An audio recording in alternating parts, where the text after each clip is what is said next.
Hello, everyone. How are you? My name is Eric Dorabella. I'm the community manager here at Obsidian Entertainment. I'm seated with the amazing Josh Sawyer, game director for Pillars 2, Deadfire, and welcome.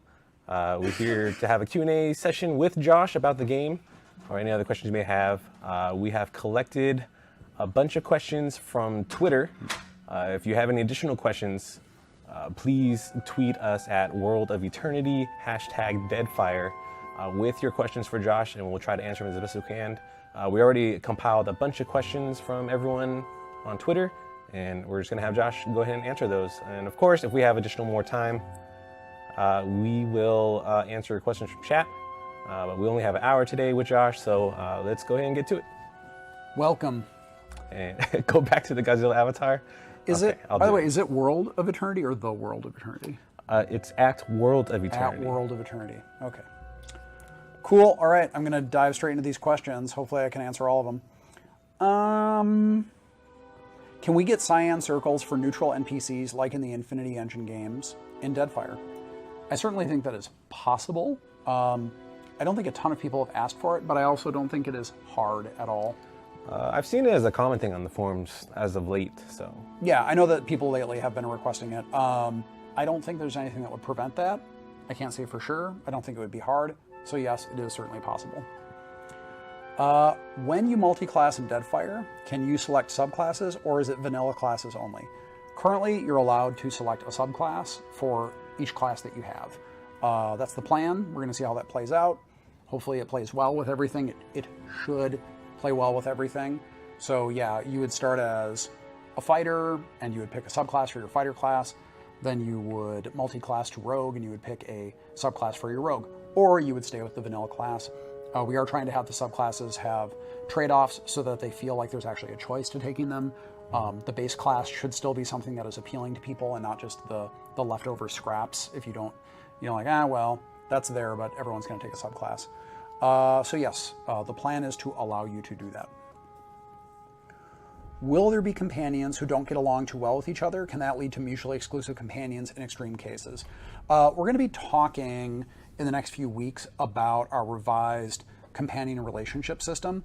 We're putting more effort into each individual companion in terms of writing, and we've improved some mechanics for how they interact with each other, how they react to the things that you say, how they react to things that the other person says. And they will develop opinions of each other over time. These aren't completely dynamic things. We kind of know in certain cases which way certain companions can go, and so we script out things based on those likely sort of ways that they can develop. But yes, the answer is that companions can get to the point where either they get really upset about the presence of the other character, they can request that that person go away, they might leave the party. They won't do it out of the blue, so the player is always going to have some advance warning that this sort of stuff is coming, but you can have characters that will leave either temporarily or they'll just say, like, I can't be in the party with this person.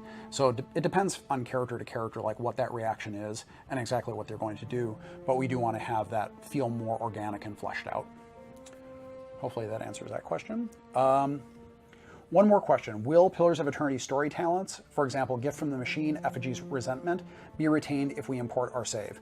The plan is that yes, those will appear in some form. I can't say they'll take the exact same form that they did in Pillars 1, but our plan is to carry those over in some way that feels rewarding for making those choices. Of course, there will probably be a consequence for that as well, because that's the whole point, is to have a consequence as well as a benefit from that. So that's the plan, though, is to as many of those things as possible would continue over. We might not be able to do everything, though. Last question. In Pillars of Eternity, everyone moves in perfect sync, which looks unnatural. Can this be avoided in Deadfire? IE Games did it with random delays of a few milliseconds from click to walk per individual character. Again, I think that is possible. We are on Unity 5 something right now. I know there's a new animation system that's used there. It might have even been possible in Unity, in the old version of Unity.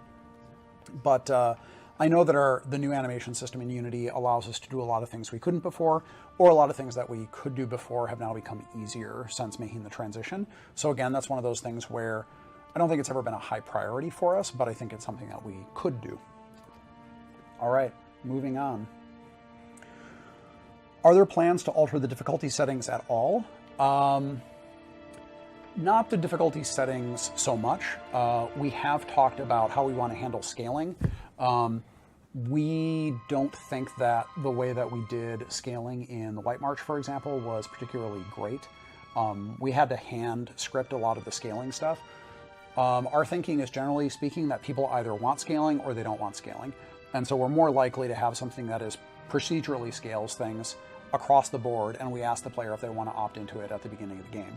So if someone says like, yeah, I want things to scale within a narrow, sort of band, then they can opt into that. If they don't, then it's not going to do it at all. So that aspect of difficulty we are changing, but in terms of having story time and easy and normal and hard and Path of the Damned and the various modes, those are things that we're still expecting to do. Will we see companions attack the PC or other companions over certain actions? That is possible, but we always want to make sure that the character does it in a way that sort of makes sense in the context of what's going on. We don't want to have characters doing things that seem like just suicidal, like they're never going to sort of go off in a way where it's like, well, they're just going to die. It's one character versus everybody else. So again, that goes back to what I was saying before, is that characters will definitely react strongly to the things that other companions do. So you can have characters that either stand apart or they might, basically they will react in a way that seems appropriate for who they are. If they're horribly outnumbered and they have no chance of actually doing anything, they're unlikely to just suicide mission against you, but they'll probably be extremely angry and leave. Will the White March choices have influence on Deadfire, or just focusing on vanilla stuff? If people played through the White March, there will be consequences for things that you did in the White March. And what do you think of party split, where you bounce between playing two halves of a group, like at the end of Dragon Age Origins, where half fight at a gate, run the rest through a town or a castle? I think that is a cool idea. Bobby Knoll also thinks that's a cool idea. It's not something we've ever done, so I don't actually know how the engine would support it, but it's a cool idea. There are a few places in the game we've talked about that being a potential thing we could do, so it's something we're interested in, but I don't know how well the engine would actually support it at this time. But yeah, that stuff can be really neat. All right, just looking at all this other stuff. Thoughts on sell all option for gray/yellow/blue items, access to all companions' inventory at keep. So I would say that one thing we definitely can do, whether or not we have like a sell all for a certain category of items, is one thing we never got working is stacks of items in the stash. So for example, if you Zorb spears, that's like the perfect example. Like you practically genocide like all of the Zorps in the world. You have like 50 spears. Yeah, you can have like 50 spears, and for various technical reasons you can never stack that stuff. That's something I want to address in that way, because usually it's a lot of duplicates of the same thing. We did get in the sorting option, so if you want to sort by value, that's very easy to get all the grays down, and then you can just wipe all that stuff out pretty quickly. Again, I don't think there's anything that technically prevents us from doing the sell all for a certain category, but I think the first step there is probably better organization within the stash, because nobody needs to see 50 individual Zorb spears in that screen. Yeah, I remember there was a bug. If your inventory was insanely full, it would severely slow down the game, and the FPS would be like super low. It was crazy. Yeah. And then access to all companions' inventory at the keep. Actually, I'd never thought of that. That's a cool idea. I don't know what would really necessarily be possible for that, but that's a cool idea. Will Josh's historical RPG be turn-based, party-based? Best of luck with Pillars 2, White Wens DLC, please. My thinking is that that future game would be turn-based, party-based, but maybe not in the way that you're thinking. And that's all I'll say about that. And White That Wens DLC would be pretty cool. Also, like a Nasitak DLC would be pretty cool. This isn't really a question. Any Melville? Well, I guess any Melville fans on board is a question. Ideas: name ship hands, Queequeg, and make prisoners walk the plank. I'll keep that in mind. Thoughts on using adventuring tools in-game to access secrets or alternate paths, point and click style? That's not really a part of the gameplay that we have. I haven't seen a whole lot of people requesting stuff like that. It is very adventure style, where it's like you come to an obstacle and then you kind of just try exhaustively to use various things on it. Not that I am, I'm not really an adventure game guy, but I think in a lot of cases, if it seems obvious, you're just making the player go through an extra step. Like, well, this seems like the thing that I would use a pry bar on. Why are you making me select a pry bar?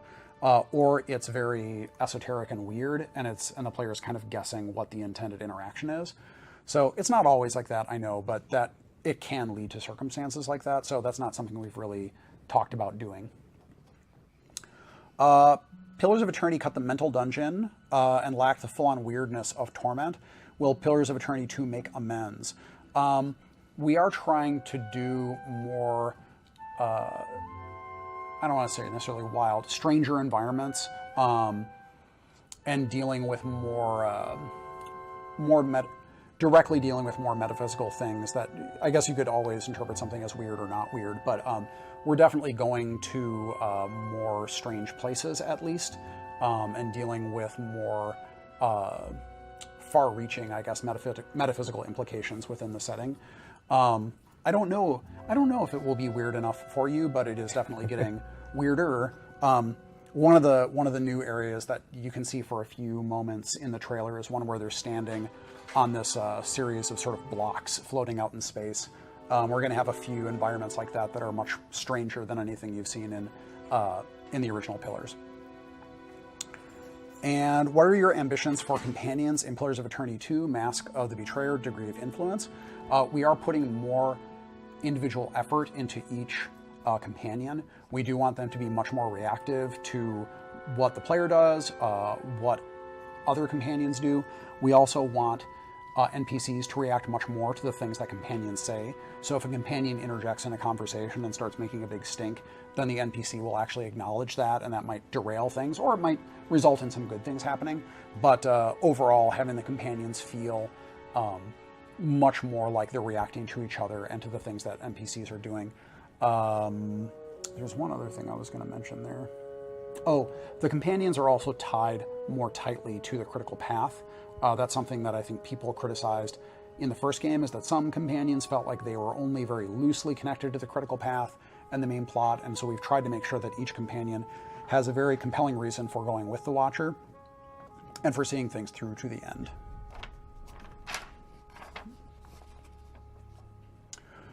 What are my hopes for Twin Peaks Season 3? And how do you pronounce Shoti? It's Shoti, X-O-T-I, Shoti. My hopes for Twin Peaks Season 3, I just want a cool David Lynch mystery again. I need to go back and watch Season 2. I just barely started it, and so I need to actually finish that off, but just want some cool David Lynch stuff. Mm-hmm. Want to see my boy Kyle MacLachlan. And Ferrer. It's not Jose Ferrer, it's his son, Miguel Ferrer, who just died, which sucks. But Albert, he was amazing in Twin Peaks. And this was, I think, his last performance before he died. He died just like last week, I think. So I'm going to look forward to that. All right. Pillars of Eternity 2 has a stronghold. Does it? Will building defenses / auto-resolving conflicts be more dynamic? Okay, with subclasses unlocked, are they PC only, or will companions have subclass options also? Well, some companions, well, okay, let me say this. Companions can have access to subclasses. Some companions will have unique subclasses. So for example, if you recall, Pallegina was a member of an order that was not available to other paladins. She's a member of the Brotherhood of the Five Sons. So there will be characters that have access to sort of like unique, whether they're orders or subclasses, but normally they can have access to those subclasses as well. Again, that's our plan. If something weird happens and it doesn't make sense and it doesn't work and it's very bad and stupid, we might revisit that, but that's the idea. Pillars of Eternity 1's campaign was fairly long. Will Pillars of Eternity 2 be similar in size? Yes, it will be similar in size. Again, I'm I never want to commit to hours. What I will say is that it should be similar in size. It's not going to be tremendously bigger. It's not going to be a lot shorter. It's going to be about the same size. We just want it to be high quality. We want the player to feel like they have lots of options for exploration and make it a big world that they can cruise around and do all sorts of cool stuff in, with a lot of reactivity to the things that they do. So rather than try to commit to making something that's dramatically bigger, we'd rather say the size feels good. Let's see how good we can make the quality of the quests and the reactivity and the companions that are in it. All right.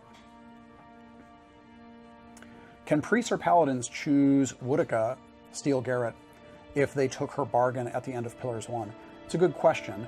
Currently, I can't remember if we're expanding the paladin orders or the priests. It's been a while since I've looked at that stuff. I don't know if we've expanded that, so I don't know, but I'll have to go back and look at it. Will ciphers still be kings of class calls and dialogue? I don't think so. That being said, I think that I know that people point out like ciphers get a lot of options and resolve gets a lot of options in dialogues. We did try to make sure that a lot of those options were mostly flavor. They weren't. It's not like oh wow, I won all the conversations because I had a high resolve. It was like stuff that you could do. So obviously we want things to be as balanced as they can be so that everyone gets reactivity if they can. But also there are certain situations where it just feels more natural to get reactivity from a certain class or a certain stat. There is also some stuff that I've gone over with the other narrative designers. I think there was some muddying of the definition of what a cipher is and what a watcher is. And so I want to make sure that ciphers do cipher things and watchers do watcher things. And there's no confusion about kind of like what those folks do. And of course the player's watcher. So Yeah. that way that it's not being triggered by being a cipher, it's being triggered by you being a watcher. Is there more nuance to animancy this time? You had to be 100% for or against it in Pillars of Eternity, no middle ground. Well, I mean, you didn't have to be for it, but the factions kind of wanted you to take a stand on it. So I think that you as a player could certainly have whatever opinions you had, but the problem was more that the factions were, they were more black and white about it.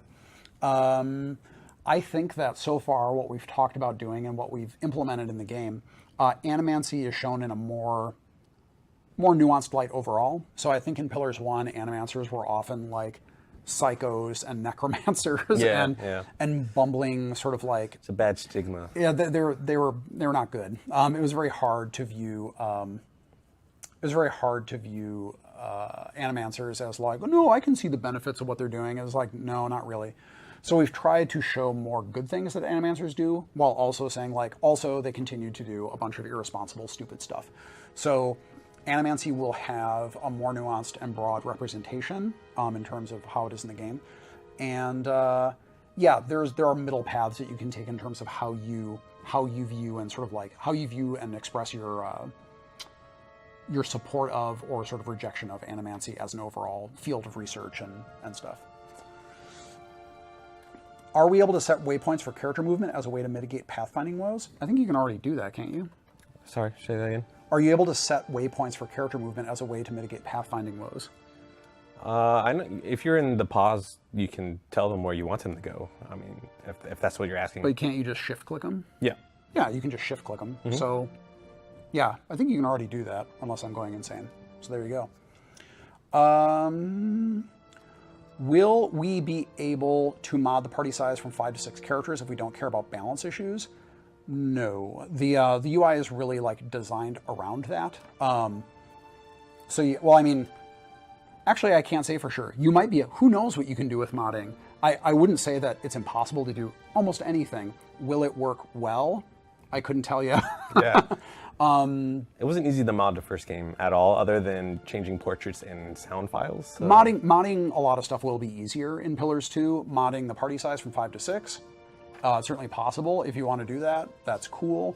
I don't know how the UI and everything is going to react to that because things are spaced out for increased legibility with 5 characters, but there you go. Could you please give Adair a pet slot too? Well, we certainly know that the player can get a ton of pets that they can't use all the time, so we do have plans for what you can do with all those additional pets. And that's all I'll say for now. Will there be enchantable hats? There's a fashion statement I need to make, and I don't want to suffer for it. We are redoing our enchantment system. I can't remember if hats are actually part of that scheme. I do know that a lot of people have requested it. Nothing would prevent it. It would just be a matter of us making recipes and things so that you could enchant hats. And we'd probably want those to be specific to hats, not just something that's generic across things. So yeah, that's all of these questions. Yep, that's all we collected from earlier, from the past few days, that we asked you guys to tweet us your questions. I see there's a couple additional ones here that just came in. After we go through those, we'll definitely answer questions from chat. But I do apologize if we don't get to all your questions, because you guys are just flying with questions. So we'll do our best. So thank you guys. Thank you for your patience. Am I over there? You're right here, this guy. Oh, there. Will there be opportunities to reject the gods as a whole in this one and not just individual philosophies? Yeah, you will certainly be able to express that opinion. I don't think it'll be that surprising for people who played with Pallegina to know that she's still not super cool about the gods. So that will certainly be something that you can express, is that, you know, like, oh, I think the gods kind of overall are not very cool.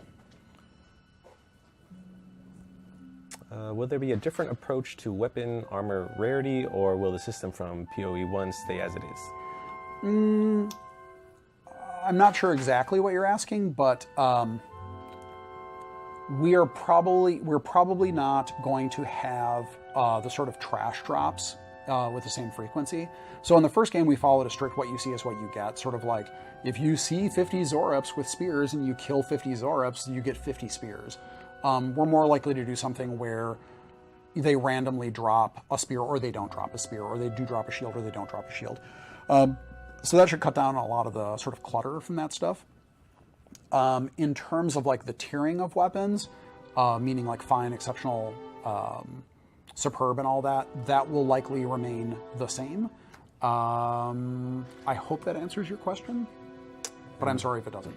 Then from Robert, if I import my save from Pillar 1s, do I have Pillar 1, do I have to keep the same race class my character was? That is something that is really up to us to decide, and we've talked about going either way with that. I'd be interested in seeing what people's opinions are on it.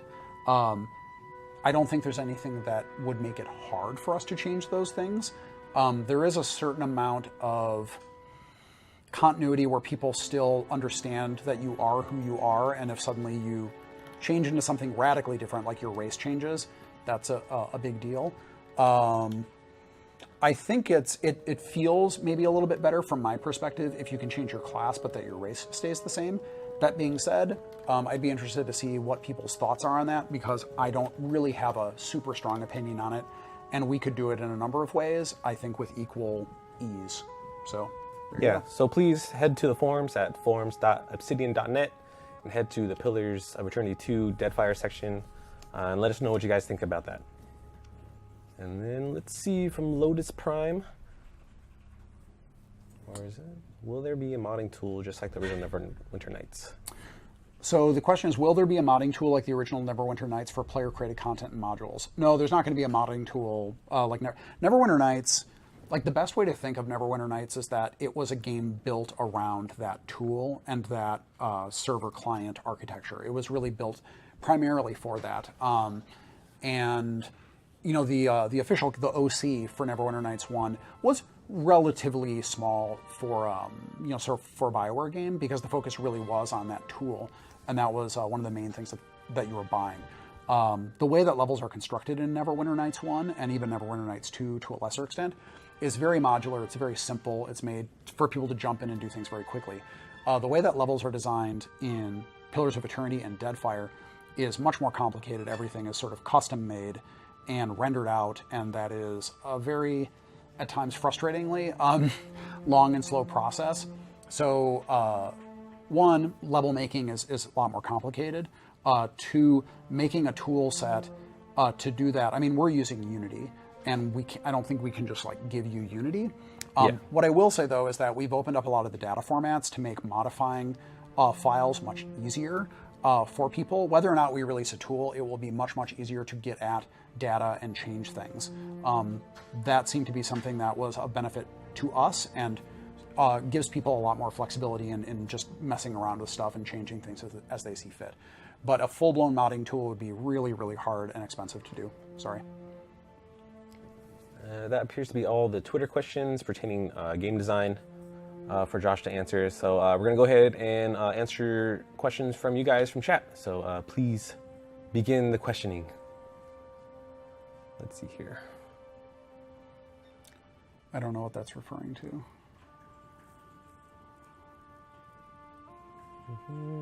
We have a new level of spells in PO2. I see one about flanking there. Sorry, can you scroll down a little bit? Do things like friendly fire or positioning flanking still factor in during combat? Yes, just like Pillars 1. Still have the same sort of friendly fire rules. We still have flanking, so yes. Will bashing be changed from PO? Yep, sorry. Okay. Will bashing be changed from Pillars of Eternity? It's a cool concept, but seems like a DPS loss in a lot of cases. Yeah, it's kind of... I mean, you're not dual wielding, and I mean, I'm assuming you're talking about shield bashing. I mean, you're gaining the benefit of a shield. So yeah, it's high deflection. Yeah, you're getting this really nice deflection bonus, and so it's not really supposed to be like an awesome offensive thing. It's supposed to be, you get this cool deflection, and also you get a little DPS bump, maybe, and maybe a cool like bonus thing on the shield.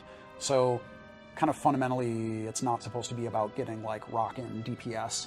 If you want to do that, you'd probably do a wield or wield a two-hander or something like that. But the general idea is that if you're wielding a shield, you're sacrificing something offensive there. You're either sacrificing speed, you're sacrificing accuracy, or you're sacrificing per hit damage. So that's kind of the deal with that.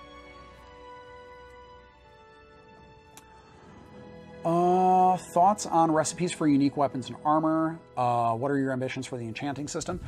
Recipes for unique weapons and armor are things that we can do. Often those feel better as quests. Like if it's really just a one and done thing, like bring me the 3 parts of Thor's hammer, that doesn't really need to use the crafting system because it's just a thing where there are 3 parts and then it's done. And if it's that unique and special, it feels like that's a thing that you find and then like you bring them to the Master Smith and the Master Smith says, here's Thor's hammer, thank you. We can certainly have stuff like that and people like that stuff and that's cool. The enchanting system, so what we're doing with the enchanting system is we're trying to make the enchantments feel less generic, much more specific to the individual weapon. So for example, if you have a weapon that is a flaming weapon, you can't just put flaming on anything. That's one big change. And if a weapon is a flaming weapon, if you want to advance that to something else, you can change the flaming property into, like, for example, a flaming burst, or you can change it into a flaming chain where the flame hit will actually bounce to other people. So that way the flavor of the weapon feels like it remains true to the idea of what it is, but you can still bump it up a little bit in power. We also are trying to establish a ceiling for a weapon so that you're less likely to really want to try to use a weapon from the beginning of the game all the way to the end. There's a sort of planned kind of like cap to how powerful a weapon becomes. If you want to keep using it, you have the ability through enchantment to extend it, but eventually you're going to go like, this is not really cutting it anymore. I kind of want to switch to something else. Now, the cool property on it, because it's not something that can be thrown on something else, hopefully that will feel like a compelling enough reason that you enjoyed using it, and you might even want to keep it in your back pocket for special occasions, but, there is that idea that, like, I'm going to find another thing and I'm going to switch to that, which I know a lot of people had complained that they didn't have that feeling from Pillars, because you could keep enchanting something all the way up to, Mythic, and then put Durgan Steel on it, so... DRM free, you will have the option if you back the tier that offers a digital version of the game. You can choose between a Steam key or a GOG key. For DRM free, you would obviously go with GOG.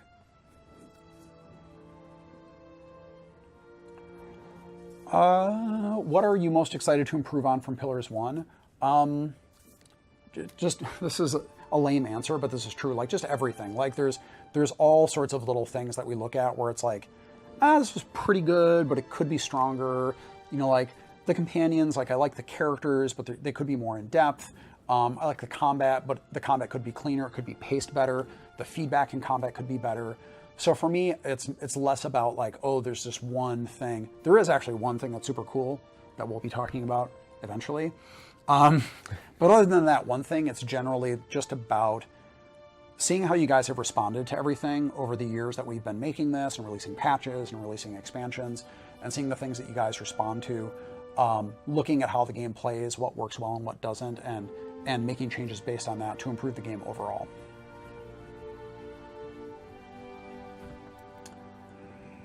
Question, what about the stolen Orlin baby? There will be consequences if you took that baby. There will be consequences. It's already designed, like, get ready. Can we expect more windows to Vithrak Society in Deadfire? So far, I know that there are more Vithrak in Deadfire. I mean, not more compared to Pillars 1, but there are. Like, you will meet additional Vithrak in Deadfire. So yes, you will get some exposure to that. Will Pillars 2 have a darker tone?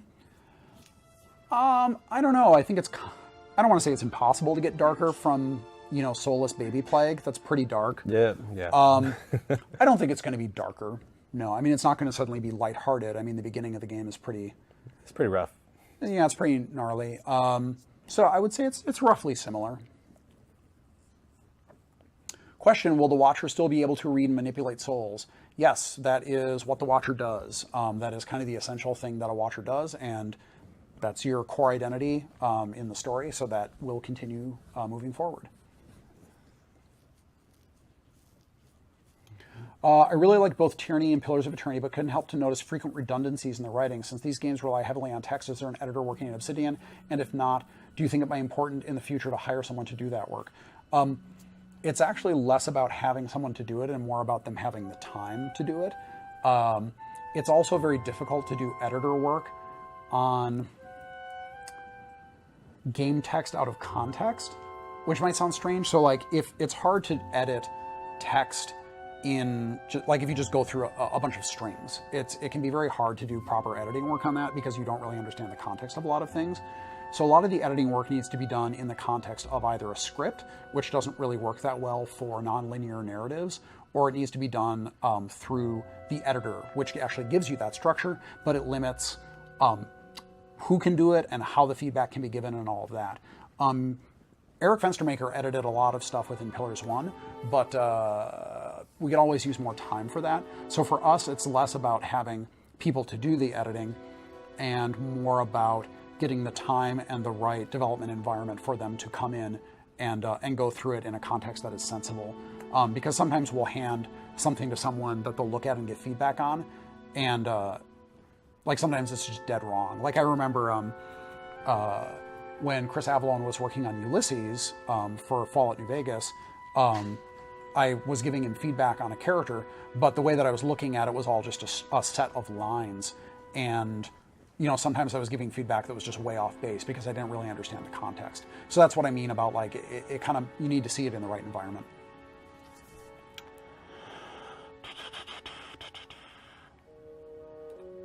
How have engagement mechanics changed? So engagement is no longer something that like every single melee character always has. There are certain classes that get access to it right away. There are certain enemies that always have engagement.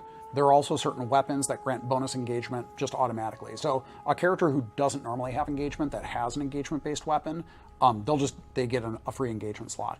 If a character already has engagement and they use one of these weapons, they gain additional engagement slots. Engagement is going to be a little more punitive quite a bit more punitive probably if you break it. But instead of it being like every single character has that capability, it's more broken up, and this is something that actually fans have suggested over time. So we haven't played with it a whole lot, but it does seem to feel better. The characters who are engaging, if you break that engagement, it's more obvious because fewer characters are doing it, and the consequences seem much more dire when it happens. And I think that giving the option to use, it's almost like it's almost like certain categories of weapons have the guarding feature on it by default. So just like I'm using this type of weapon, I get a bonus slot.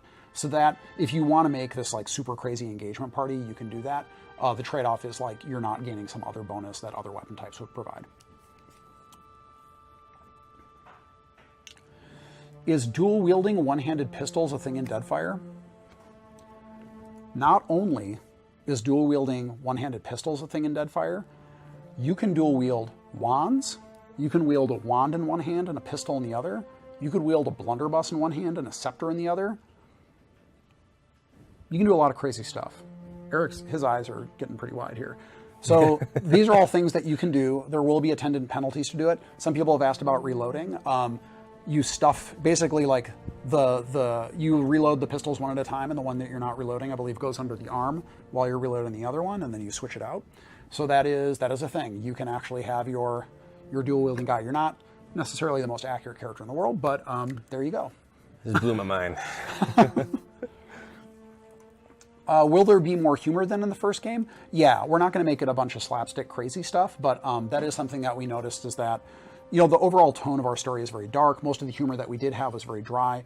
We don't want to go wacky slapstick with it, but when everything is consistently very dark and dry, you don't have the high points to kind of lift you out of it and then fall back into. So we want more of an emotional range with that and more humor to kind of like lighten the mood a little bit so that when it goes dark again, it kind of carries the player along with it emotionally and it feels more impactful.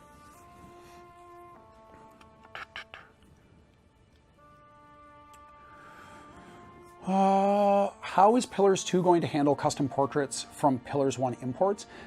I don't know. You may have to re-specify that portrait, but we're using the same format, more or less. One thing that we brought up is if we do go with the watercolor style for portraits, you may need to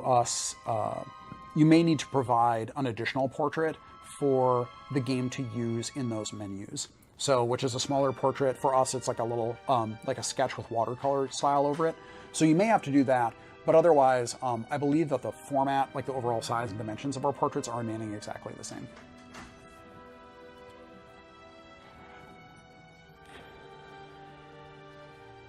Again, thank you everyone for following.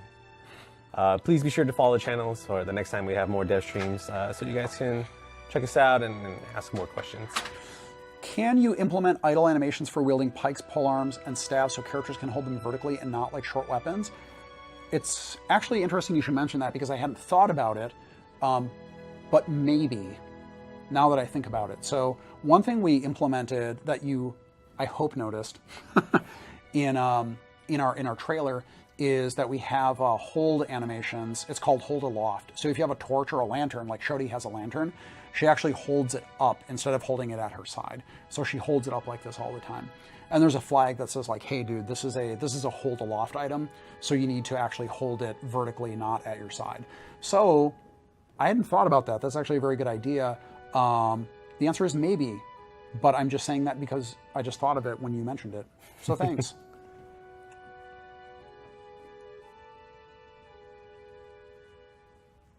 Can you talk a bit about the system you have in place for people who don't have their save but played through? How detailed will it be?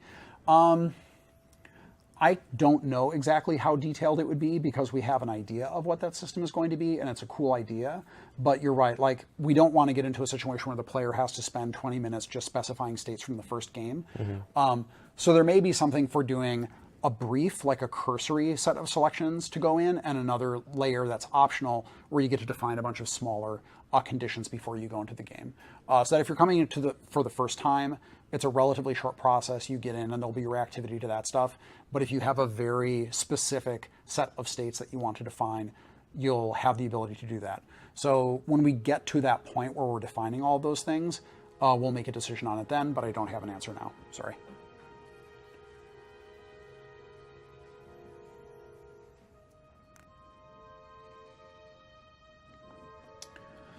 Is a character's vitality still split into health and stamina? Are multiple stages, fatigues, injuries, afflictions, and different death states still a thing in Pillars of Eternity 2?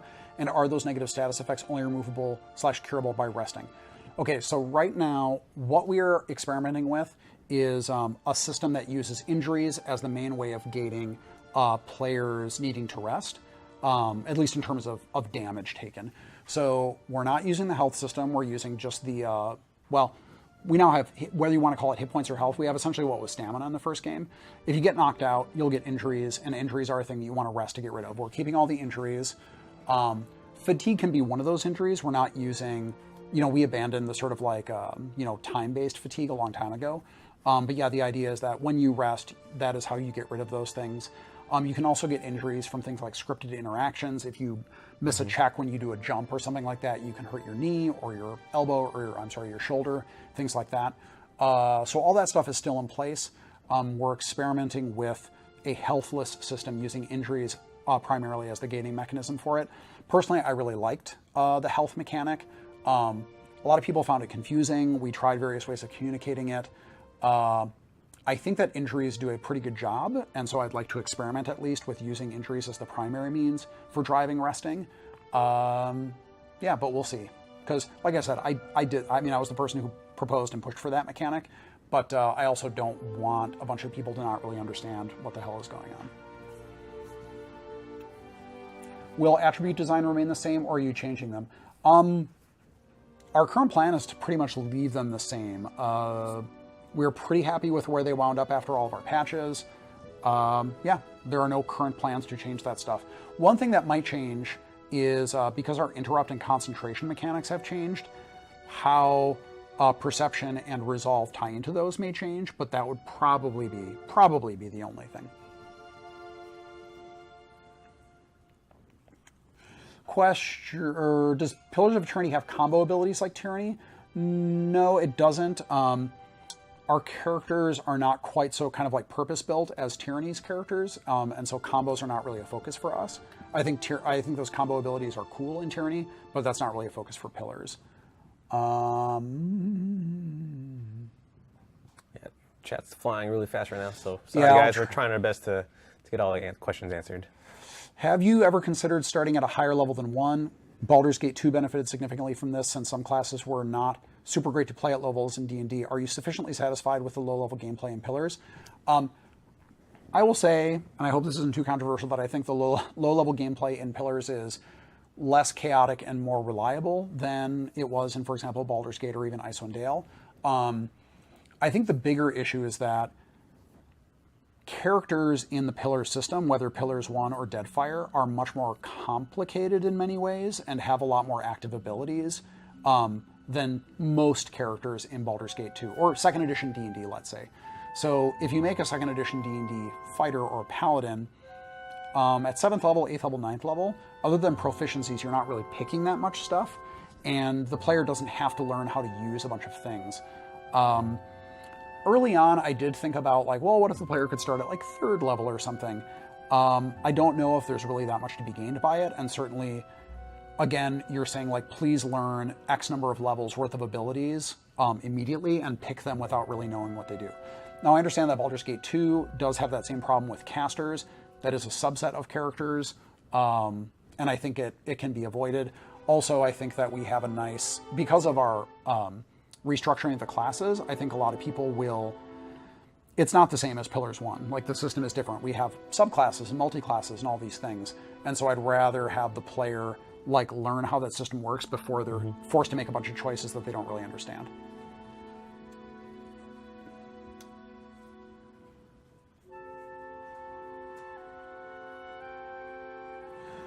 Slow mode being the new default combat speed is just a recommendation, right? You can still adjust that to your preference in the options. So yes, that's the pace of combat is at the pace of slow mode.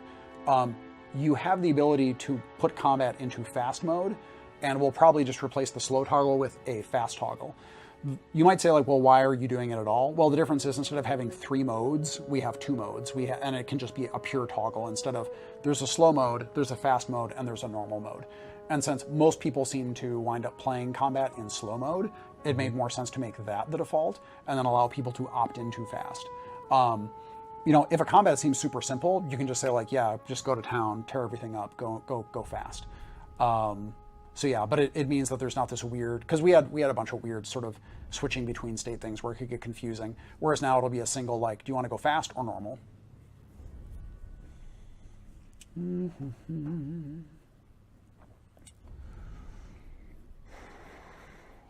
Will the progression and exploration be more linear like Pillars 1 or more open world-ish? It's going to be more open. Exploration of the world overall is going to be more open. And in terms of the narrative, we allow for more subverting of the critical path, whether intentionally or just because you want to screw around.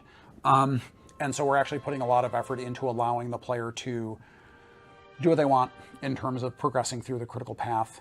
Yeah, so that has actually been a big focus of the narrative team and also the area design team, because both departments need to think about the implications of allowing the player to do stuff like that. But we do want players to feel like they have more autonomy in how they choose to progress through the story and through the world overall.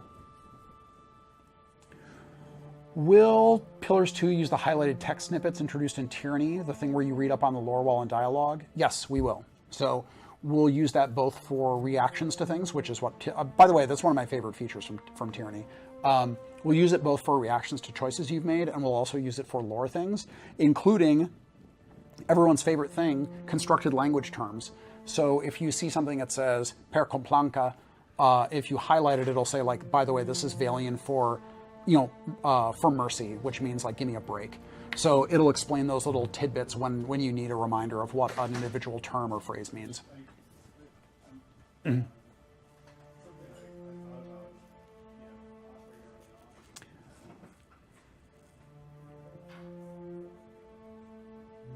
you need me to keep scrolling, let me know. Yeah, you can scroll down a little bit. Are abilities and spells still on per encounter, per rest? So what we're trying to do right now is we are using a new system where abilities by default are, whether they're per encounter based or resource based, they're not inherently per rest based. But everybody has a resource which is called Empower. And an Empower is a per rest resource that can be used to make the application of an individual ability much stronger. It actually raises your, like effective damage or the duration of the thing or its accuracy by quite a bit. So the idea is that most of your abilities are per encounter based. And then if you're like, I really need this fireball to hit hard and do a lot of damage, or like I really want this knockdown to just smack the crap out of this dude, then you use Empower, which is a character-based per rest resource. You apply it to it. That decrements the number of Empowers that you have to use, and then that's gone down. And the only way that you get those Empowers back is by resting. So between the injury system and Empowers, that's kind of how we encourage you to rest more.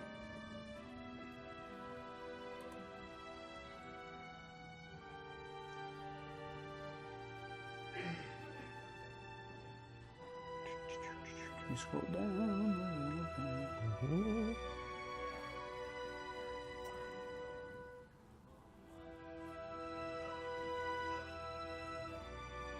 Can you scroll down one?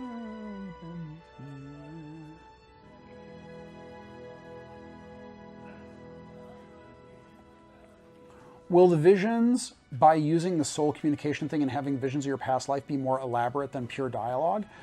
It depends on what that interaction is. Sometimes those interactions might justify, the soul reading interactions, they might justify a scripted interaction or something like that. We're probably never going to do like big cutscenes for things like that. Those are just really expensive to do, and that's not really the forte of our engine. So there are some cases where those will merit a more in-depth interaction, but overall we're never gonna do something like super crazy with those, especially because they come up fairly frequently in the game.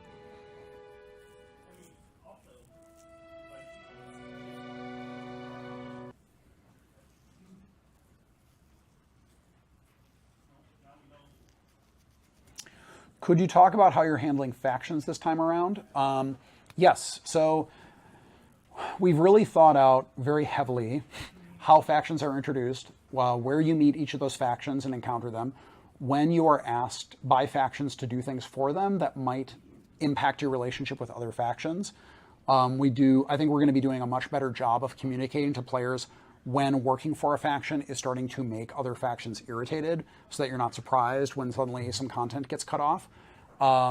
a lot of the stuff is stuff that we did in Fallout New Vegas. Like, we looked a lot at how we allowed the player to progress on those paths, which in some cases allowed you to get a little ways down a path and then back out and go like, actually, I changed my mind. I want to work with these people instead. So we have the same general systems in place, meaning your reputation and things like that. But overall, I think that interacting with the factions will feel like it's more of a game-long thing. And the player will be less sort of annoyed or surprised when factions start, getting mad or warning you that they're going to be getting mad because you're working with other people.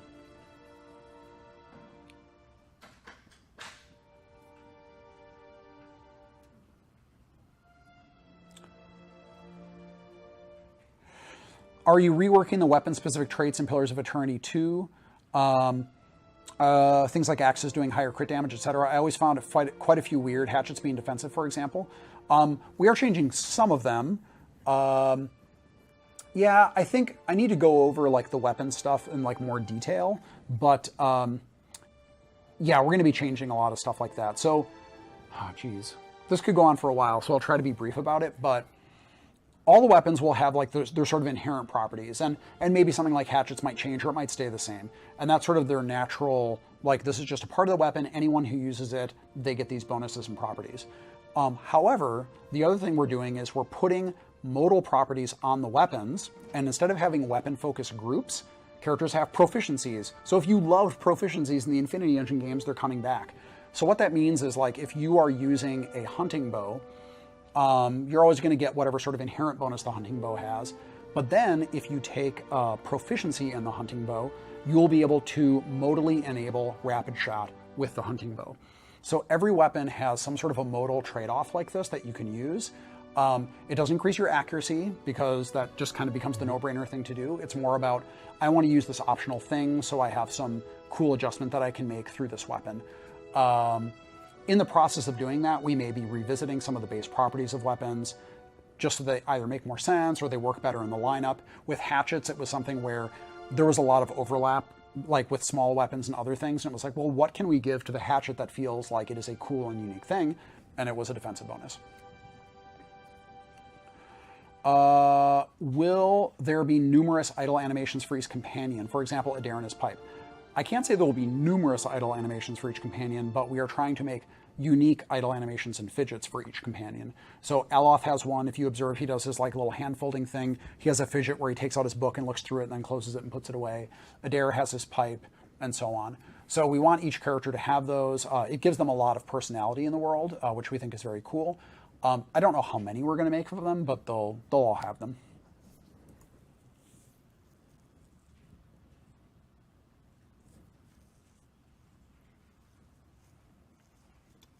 Question, nearly every D&D style RPG's game is a post-apocalyptic setting with some fallen civilization. So there's sense in looting random dungeons. There's a reason you're nearly literally in no man's land where there's no law except the one you take for yourself. Did you intentionally choose a frontier colonial setting to slightly avoid this? I don't think we were trying to avoid it. In some ways, we were kind of trying to emphasize it. Instead of ignoring that that's what's happening, we talk. I mean, that's one of the first things that gets brought up is when, not Hayden, Odema. Like when Odema says like, hey, we're going to make camp, he says, do not go in these ruins. Like, everyone wants to plunder these ruins. The Glonfothans really do not like it. They consider it their sacred duty to protect them. Don't go anywhere near them. And that's a recurring thing. Like when you go to, in Copperlane, the expedition hall, those dudes are straight up like, haha, like we're going to go and like, it's illegal, but we don't care. We're going to go loot this stuff. So we did try to call attention to it. I mean, it's people just wind up doing it anyway. You wind up doing it. It's impossible to do the story without doing that.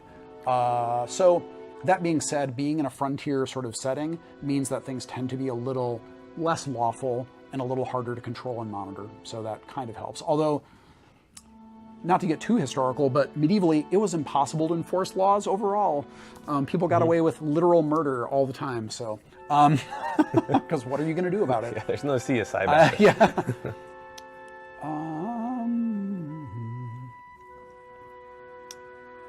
Do you plan on making games in the future other than this, something in third and first perspective? Yeah, like, Obsidian's always working on a wide variety of games. So we're not just going to make isometric 2D games. We're always open to making cool RPGs or other games if they make sense. So Yeah. Hi Josh, please don't lengthen the game by filling extra long, samey-looking dungeons with enemies. My favorite CRPG is Icewind Dale. I do, however, hate having to slog through the beginning Dragon's Eye cave area. If you can remember what part of Icewind Dale I'm talking about. Yeah, it's the first dungeon I ever designed in my career. I have also not played Pillars past the first few hours.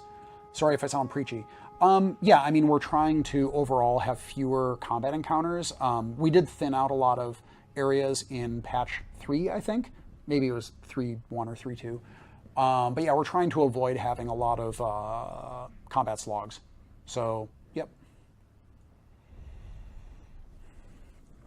Question, did you consider it an okay outcome that in Pillars 1, people optimizing often ended up using enchanted or upgrade versions of weapons like Drawn, Spring, or Bitter Cut over the storied and more involved soulbound weapons? Would you be willing to allow some tweaking of soulbound weapons or something similar so they outperform by more generic equipment? Well, I think we'll have to see how our enchantment system works out because, like I said, certain things are designed to kind of like phase out. So using Bitter Cut from level 8 until the end of the game is not necessarily going to be a thing.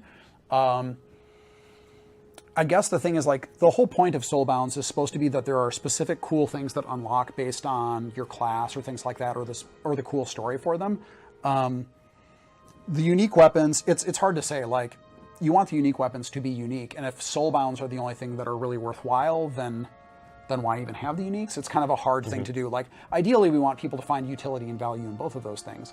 With Soulbound, my inclination was that they're a little more specific and powerful in specific ways, but that, they're not always applicable. Like, you're not always going to be able to use them, and you're being like, well, I mean, I really like St. Edwin's Redeemer, but this is not a place where it really is that advantageous.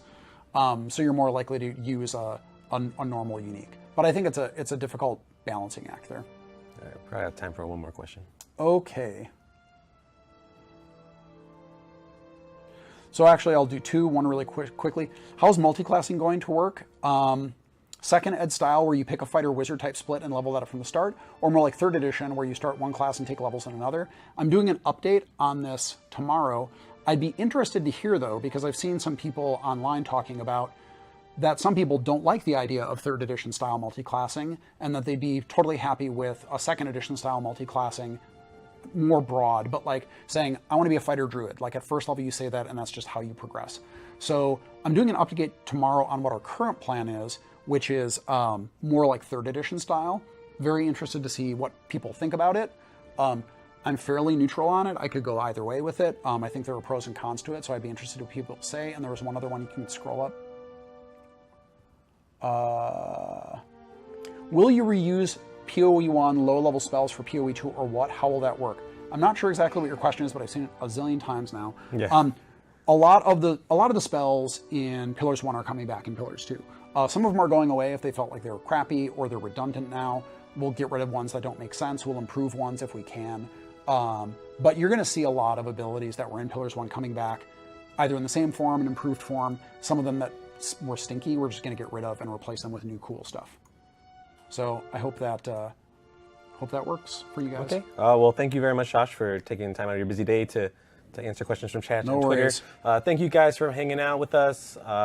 We will be having more streams with other devs from the team who can answer more questions for you guys. Also, please go to the forums.obsidian.net, and you can ask questions there, and we'll try our best to answer them there. Also, we have a Discord channel, and you can talk among yourselves after the stream's over. We also have a charity stream at 7 p.m. In 2 hours with myself and our PR manager, Michael Dowley. We will be playing. If you're a fan of wrestling, please come on by and hang out with us. And it's for charity, of course. So thank you guys very much, and we will see you next time.